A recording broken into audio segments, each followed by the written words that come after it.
বিএনপির কিছু কিছু তৃণমূলের নেতাকর্মী যেসব আচরণ করতেছে তাদের সাথে সমঝোতা করা দলগুলোর সাথে, ঠিক আছে, তাতেই বোঝা যাচ্ছে যে সামনের দিকে বিএনপির ভবিষ্যৎ কি হতে পারে। সামনের দিকে কোন দল বিএনপির সাথে সমঝোতায় যাবে না এবং জোটে যাবে না, তাহলে তাদের পরিস্থিতি কি হতে পারে? তাহলে তারা কি এককভাবে পার্লামেন্টে তারা কি যেতে পারবে? কোনোদিনও না। কিছুদিন আগে ব্যারিস্টার আমদালেব রহমান পার্থর সাথে যে আচরণগুলো তাদের তৃণমূলের নেতাকর্মী করছে তা কিন্তু একেবারেই কাম্য আমরা ছিলাম না। ব্যারিস্টার আমদালেব রহমান পার্থ যদি না থাকতো তাহলে সংসদে যে চোখে চোখ রেখে কথা বলার কোনো কিন্তু নেতাকর্মী ছিল না।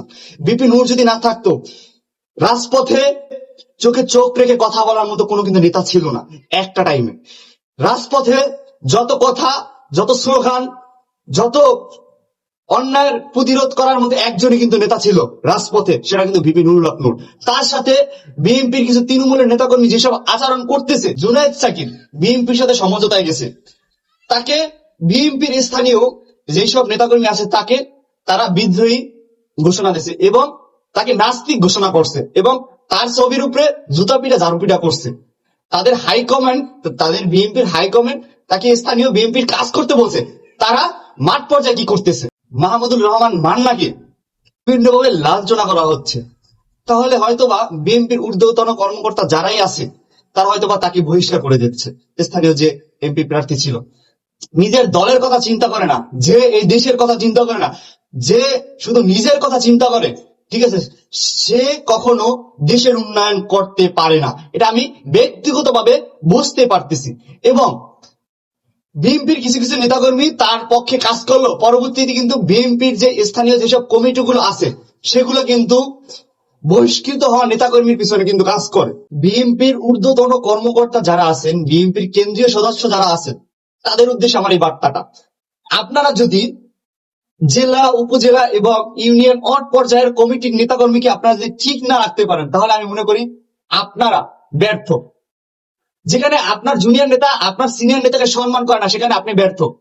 গত কিছুদিন আগে বিএনপির সিনিয়র জেলা কমিটি কিছু নেতাকর্মী আমাদের গলাচিপা উপজেলায় যায়, 10 মিনিট গলাচিপা উপজেলায় যায় বিএনপি নেতাকর্মী, তারপর তারা অপমান লাঞ্ছিত হয়ে জেলা কমিটির নেতাকর্মী চলে যায়। তাহলে আমি মনে করি আপনারা ব্যর্থ।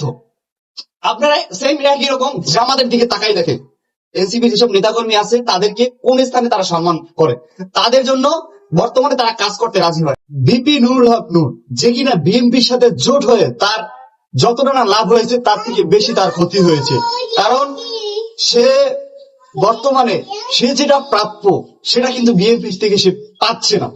সে যদি এককভাবে দাঁড়াই থাকতো আগামী 5 বছর পরে বাংলাদেশের বিরোধী দল হিসেবে গণ অধিকার পরিষদ থাকতো। কারণ বর্তমানে আপনারা মাঠ পর্যায়ে এবং উপজেলা পর্যায়ের দিকে তাকাইলে দেখতে পারবেন প্রতিটা জেলা, উপজেলা, ইউনিয়ন ওয়ার্ড পর্যায়ে বাংলাদেশ গণ অধিকার পরিষদের কমিটি আছে। মানুষ গণ অধিকার পরিষদকে ভালোবাসে, আস্থা, শ্রদ্ধা, সম্মান করে গণ অধিকার পরিষদকে।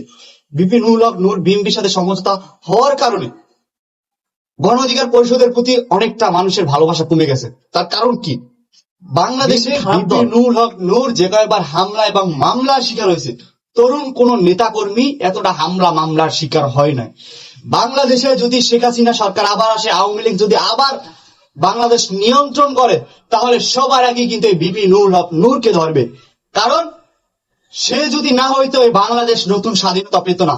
আমি মনে করি এই 24শে গণ অভ্যুত্থানের স্বাধীনতার নায়ক বিপি নুরুল হক নূর। আপনার অন্যায়ের আগে কথা বলার মতো মানুষ কিন্তু বিপি নূরই আছে। বিপি নূর সবার স্লোগানের আগে। বিপি নূর একটি নতুন প্রজন্ম, বিপি নূর একটি নতুন আশা, বিপি নূর একটি নতুন গর্ব, বিপি নূর একটি নতুন বাংলাদেশ। আমি মনে করি আমরা কখনো এই ভুলটি করব না তার জন্মভূমির মানুষ হয়ে। তাই হক নূর যদি চাইতো যে কোনো একটা আসন থেকে ঢাকায় সে এমপি হইতে পারতো, সে যেই আসনেই দাঁড়াইতো সে সেই আসনেই সে এমপি হইতে পারতো। কারণ ঢাকাতে তার হাজার হাজার নেতাকর্মী, লক্ষ লক্ষ নেতাকর্মী তার আছে। ঢাকায় প্রতিটা ওয়ার্ড পর্যায়ে তার নেতাকর্মী আছে, প্রতিটা ইউনিটে তার নেতাকর্মী আছে। তাহলে শুধু আমাদের গ্রামবাসীর জন্য, আমাদের ভবিষ্যতের কথা চিন্তা করে সে সেখানে এমপি ক্যান্ডিডেট হয়েছে। তারা আমাদের দেশীয় কিছু নেতাকর্মী কিন্তু বুঝে গেছে সে যদি একবার এমপি হইতে পারে তাহলে কিন্তু তাকে নামানো যাবে না। তাই কিন্তু অনেক নেতাকর্মী বলছে যে 30 বছরও বিপিনুল হক নূরকে নামানো সম্ভব হবে না, সে যদি একবার এমপি আসন পায়। তাই আমরা এই ভুলটা কখনোই করব না। নিজের স্বার্থে, নিজের গ্রামের স্বার্থে, নিজের ভালো মন্দের স্বার্থে, ঠিক আছে, তাকে আমরা চয়েস করব।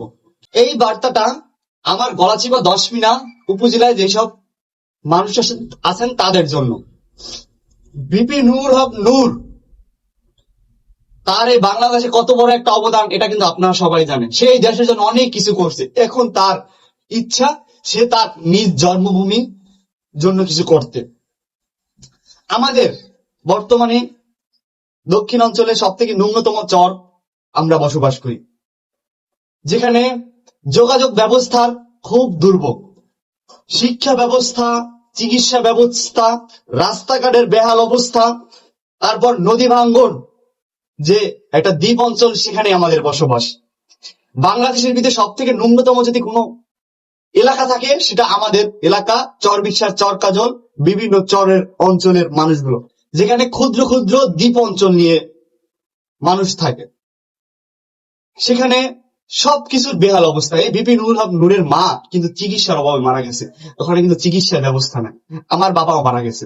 নিজের দেশের স্বার্থে, নিজের ভালোর স্বার্থে আমরা বিপিনুরকে বেছে নিয়েছি এবং তাকে জয়যুক্ত করবো ইনশাআল্লাহ।